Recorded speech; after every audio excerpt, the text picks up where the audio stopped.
যখন করোনা মহামারী শুরু হয়েছে সারা দেশে করিমগঞ্জ শহরের বহুত শ্মশান আছে, যে শ্মশান কর্তৃপক্ষ তারা নিজের মৃতদেহ হিন্দু মৃতদেহ শ্মশানের জায়গা দিতে না, হাসি যাইবার ধরে সরাসরি ধরে এই শ্মশানের জায়গা দিলে পাড়া প্রতিবেশীর করুণ দিব। আমি বরঞ্চ সেই সব হিন্দু মৃতদেহ ওনার প্রতি উদাত্ত আহ্বান করছি যে আমি জায়গা দিলাম, আমার জায়গা অনেকগুলো মৃতদেহ সৎকার করবার লাগে আহ্বান করছি এবং দুই একটা মৃতদেহ সৎকারও করছি। তাই আমার কাছে হিন্দু মুসলমান নাই, 100 কর্মীর কাছে কোনো সময় হিন্দু মুসলমান থাকতে পারে না। আমি সমাজের লাগে সর্বাবস্থায় একত্রিত থাকছি, যেন অন্যায় দেখছি, যেন বিচার দেখছি, আমার কণ্ঠ খুলে রাখছি। আজকে আপনারা মুখে চেয়ার দুঃখ লাগেন, আমি খুললি করিয়া এরপরে মাথার যুগে চালিয়ে যুগে শর্ট লাগি যায়, প্রথমে মাত্রে শর্ট লাগিয়ে আনলো। আর সারা মুখ আপনার সুপারি কারবার করি, বাড়ির সুপারি খাই আনলে মুখগুলো শিশি হয়ে যায়, সারা মুখ শিশি, আমার মুখ শিশি। আল্লাহ এর বিনিময় দিব। এর বাদেও আপনারা হুন্ডা মাত্রায় ধৈর্য ধরিয়া হুন্ডা কোনো সময় কোনো মাথা বেড়াছিল বলে আপনারা বিষয় দিয়েছে পারে, বিষয় করে আসলের বাদে আর ইফতারের আগে এই সময় মিডিয়া থেকে ছাপ্পান্ন সেটিও খালি কিটকিট করে তোরা ধৈর্য ধরিয়া নিরক্ত লম্বা করতে পারে। আমিও আমার কথা রক্ত হলে যখন কোনো অন্যায় হয়েছে সমাজের প্রতি আমি রক্ষা দাঁড়াইছি পর্যন্ত রোহিঙ্গা আমার দেশটা মুসলিম জনমুক্ত চলছিল, তখন সারা পৃথিবীতে আন্দোলন হয়েছে।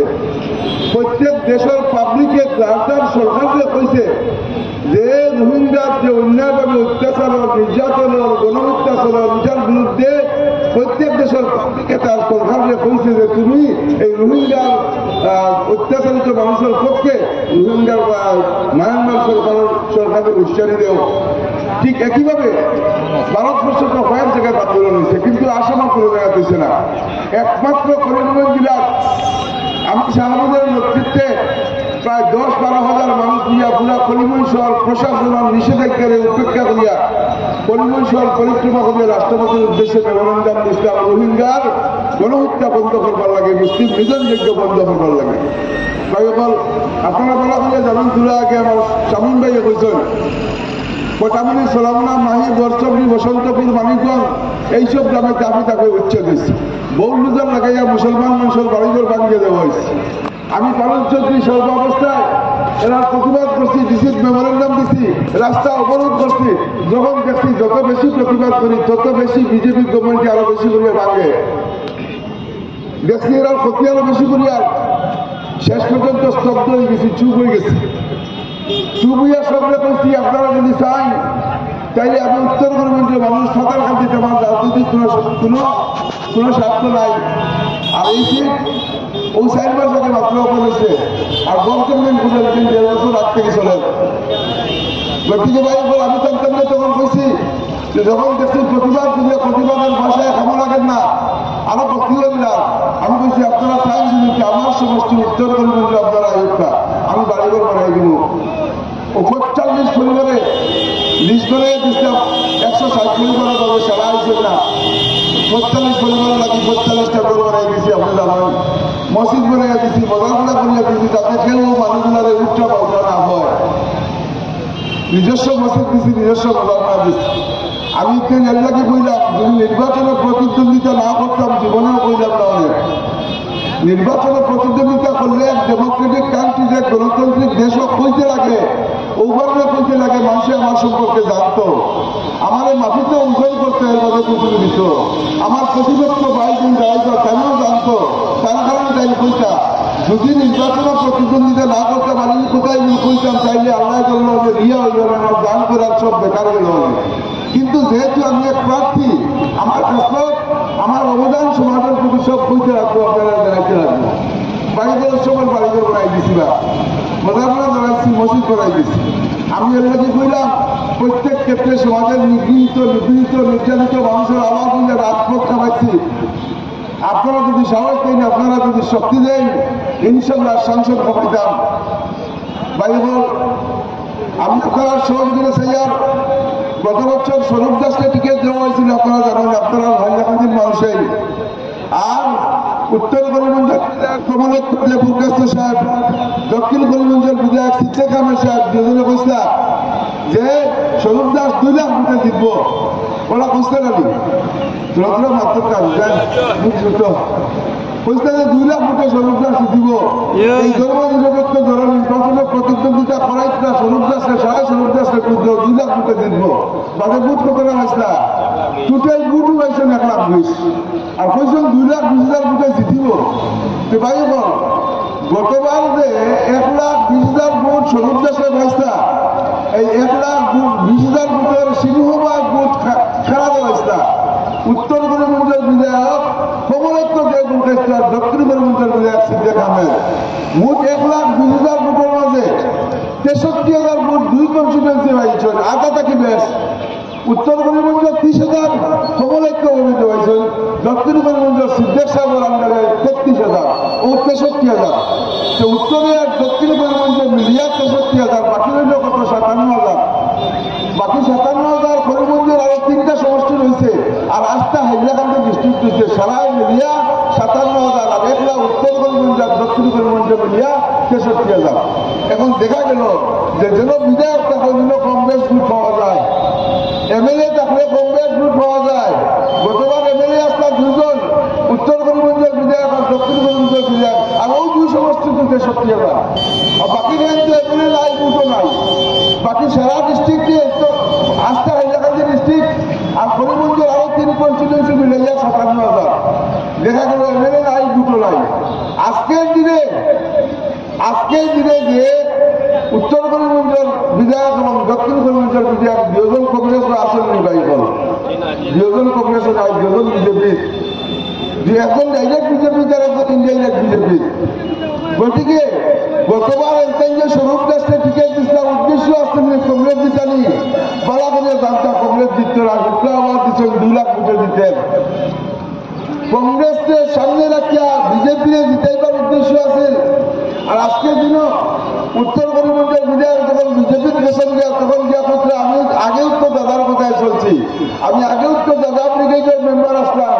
বললে এই কথা তো সবার কাছে পরিষ্কার হয়ে গেছে যে গতবার যে স্বরূপ দাসের টিকিট দেন দিচ্ছিলাম উত্তর করিমগঞ্জের বিধায়ক কমলেক্ষ দেব বুরকাস্ত, তাই কংগ্রেসে জিতাইবার লাগি নাই, দাদারে জিতাইবার লাগি, দাদা ব্রিগেডের সদস্য আসলো তাই দাদারে জিতাইবার লাগিয়া তাই স্বরূপ দাসকে ভোট দেওয়াইছেন।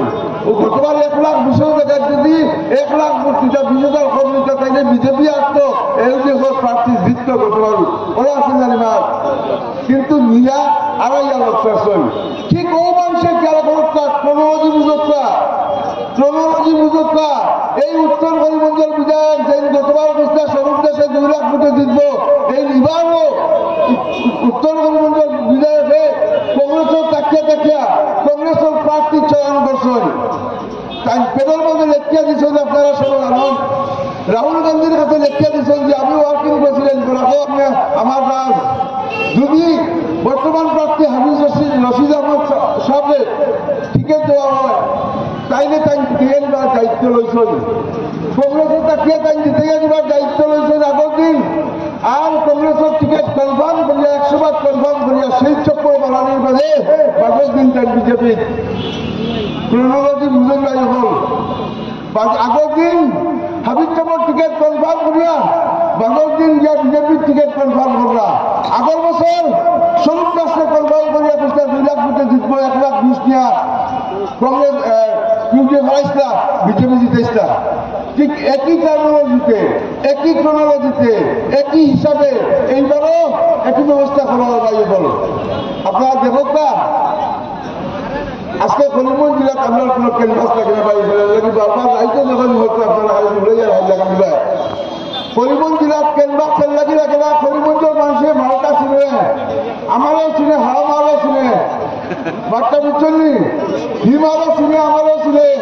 আমরা দিও মার দিয়ে করিমগঞ্জের মানুষের বলা করি শুনই এর লাগি বাইর বল আমি ক্যানভাস হাইলাকান্দি, আমি হাইলাকান্দির থাকি।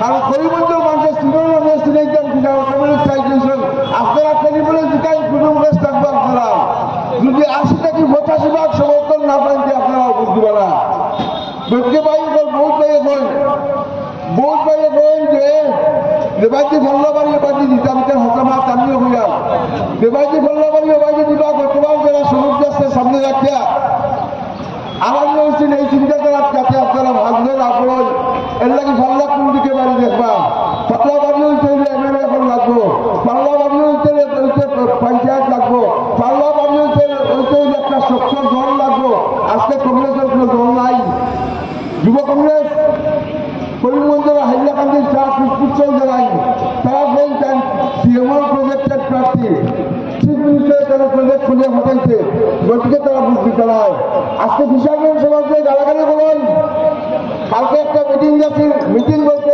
বিমানবাস করছি বিতর্কর গাঁও বিতর্কগুলো একটা বিশালগঞ্জ উদ্দেশিত গাঁও আপনারা ভিডিও দেখবেন নিউজ ভিডিও দেখবেন সারা গাঁও এই একটা কয়েকটা গাঁও মিলে একটা মসজিদ গেল সারা গাঁওয়ের মানুষের অপরাধে বলছে যে এইবার কোন লড়াই মাইমার রাস্তা হাবিব চাপ যাতে মাইমার কোনো গাঁও থেকে হাবিব চাপে একটা ভোট না পায় এর ব্যবস্থা বিশাল মানুষ সম্প্রদায়ের মানুষ করবা আজকে একদিকে দলের সংগঠন নাই একদিকে কোনো এমএলএ নাই একদিকে নিজের কোনো ব্যক্তি সত্তা নাই কোনো একটি নাই সমাজ 80 বছর বাঁচিয়ে আছেন এই 80 বছরের মধ্যে বড় বড় এক মন চাউল দিবার অবদান নাই তো তার সমষ্টির তার ঠিকানাও দিচ্ছেন হেদায়তপুর বুঝালিষ্ট নামও হেদায়তপুর গতিতে বাড়ি হল বাংলা বাড়ি কোন দিকে ওই বইটা আপনারা বিবেচনা করবা সঠিকভাবে বিবেচনা করবা কোন দিকে বাংলা বাড়ি হইবার সম্ভাবনা আছে